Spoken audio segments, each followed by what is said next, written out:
Kalender Gregorian. Kalender Gregorian adalah kalender sipil yang diterima secara internasional saat ini, dan juga dikenal sebagai kalender Barat, atau kalender Kristen, atau kalender Masehi. Ini adalah Vatikan, tempat kelahiran kalender Gregorian. Kalender Gregorian digunakan di hampir sebagian besar negara-negara di dunia. Jenis kalender Gregorian adalah kalender solar atau kalender matahari.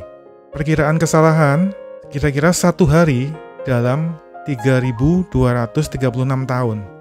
Jumlah harinya adalah 365 hari dalam setahun pada tahun biasa dan 366 hari pada tahun kabisat. Jumlah bulannya 12 bulan, mekanisme koreksinya adalah hari kabisat. Hari kabisat atau 29 Februari ditambahkan ke kalender selama tahun kabisat. Hari ekstra ini juga disebut hari tahun kabisat, yang membuat tahun menjadi 366 hari, bukan 365 hari seperti tahun biasa. Kapan hari kabisat berikutnya? Hari kabisat berikutnya adalah tanggal 29 Februari 2024. Tahun 2020 juga merupakan tahun kabisat, sehingga hari kabisat terakhir adalah 29 Februari 2020. Jadi kalau Anda lahir pada tanggal 29 Februari, maka ulang tahunnya 4 tahun sekali. Unik juga ya. Mengapa menambahkan hari kabisat?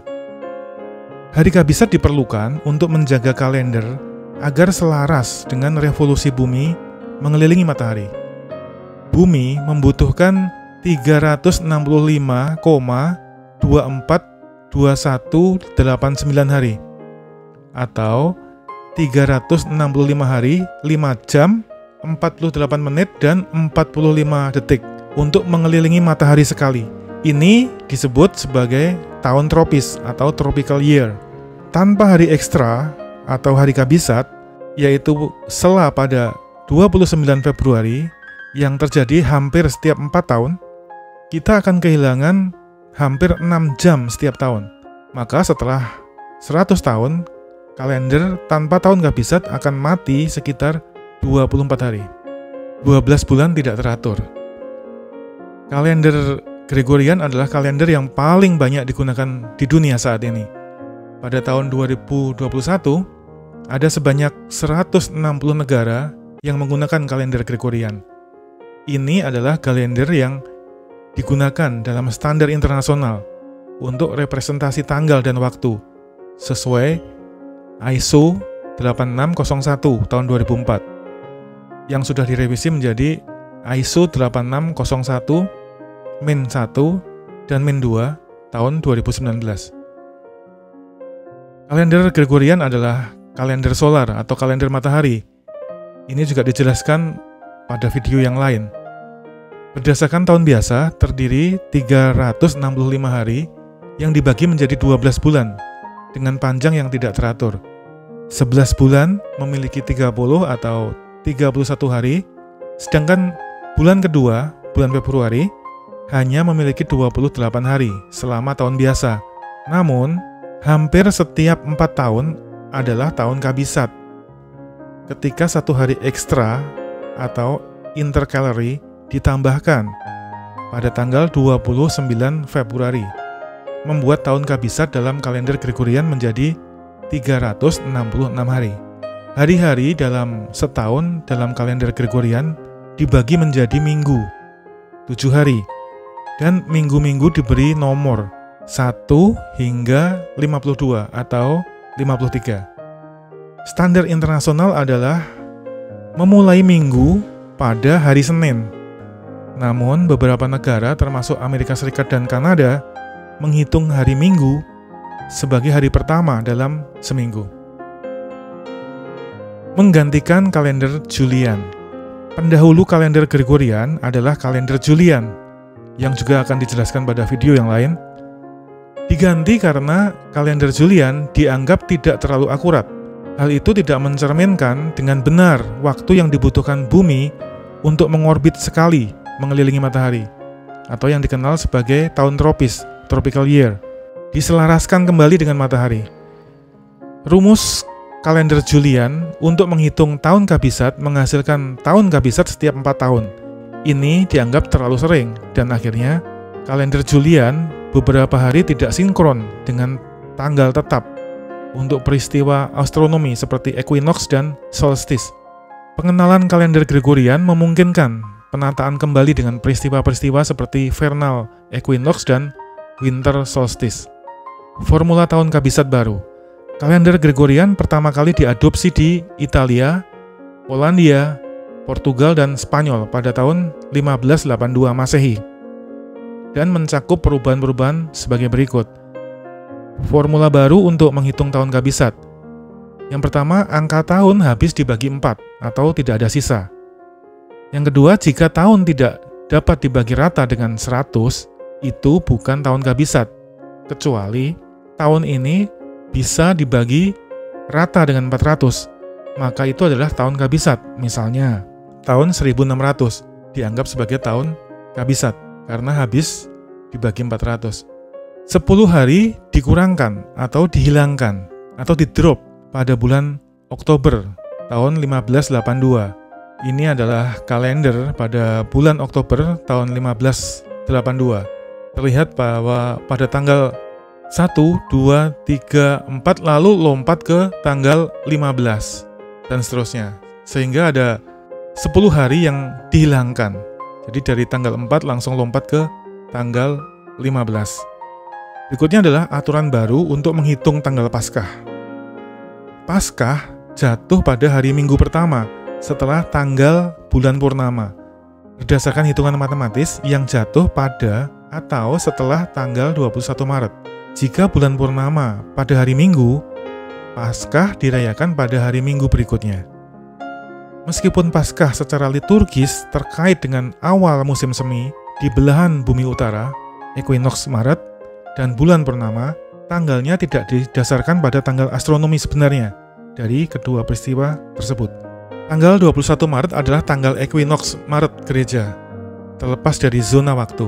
Sedangkan tanggal equinox yang sebenarnya bervariasi antara tanggal 19 dan 22 Maret, dan tanggalnya tergantung pada zona waktu.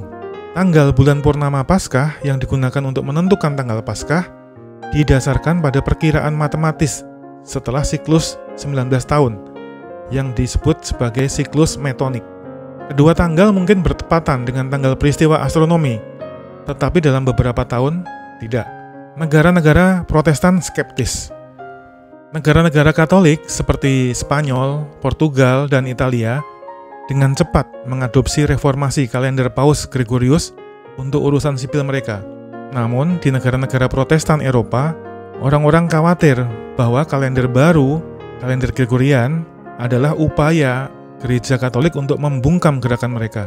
Butuh waktu hampir sekitar 200 tahun sebelum Inggris dan koloni-koloni beralih ketika parlemen memperkenalkan kalender yang baru, memajukan tanggal dari 2 September menjadi 14 September pada tahun 1752. Benjamin Franklin terkenal menulis tentang peralihan dalam almanaknya, dan betapa menyenangkannya di sini bagi mereka yang menyukai bantal mereka untuk berbaring dalam damai pada tanggal 2 bulan ini dan mungkin tidak bangun sampai pagi hari tanggal 14.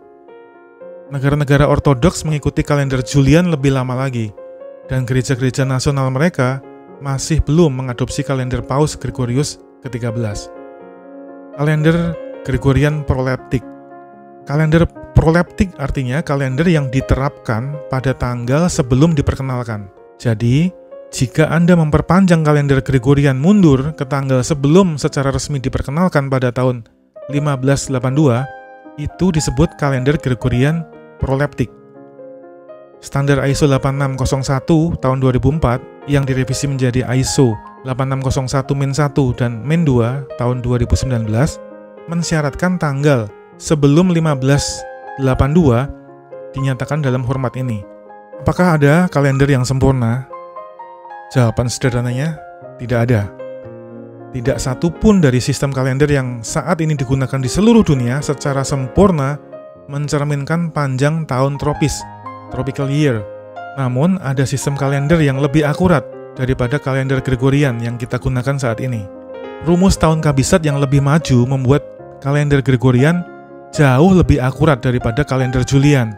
Namun, itu juga tidak sempurna dibandingkan dengan tahun tropis.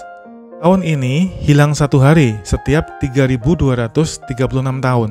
Tabel berikut menunjukkan seberapa akurat sistem yang berbeda mencerminkan panjang tahun tropis. Diurutkan dari yang paling akurat hingga yang paling tidak akurat. Kalender yang dirancang untuk mencerminkan rentang waktu selain tahun tropis tidak dicantumkan. Ini termasuk tata penanggalan Islam, Buddha, dan Hindu. Misalnya tahun pada kalender Gregorian diperkenalkan 1582 Masehi, panjang tahun rata-rata 365,2425 hari. Perkiraan kesalahannya adalah 27 detik per tahun atau 1 hari dalam 3.236 tahun.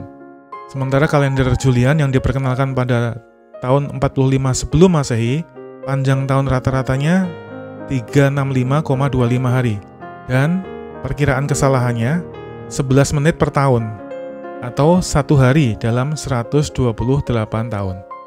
Siapa yang mendesain kalender? Meskipun kalender Gregorian dinamai sesuai dengan nama Paus Gregorius ke-13, sebenarnya ini adalah kalender adaptasi dari kalender yang dirancang oleh Luigi Liliu, yang juga dikenal sebagai Aloysius Lilius, yang adalah seorang dokter, astronom, dan filsuf Italia. Ia lahir sekitar tahun 1510 dan meninggal pada tahun 1576. Yaitu sekitar 6 tahun sebelum kalendernya diperkenalkan secara resmi pada tahun 1582. Demikian, terima kasih.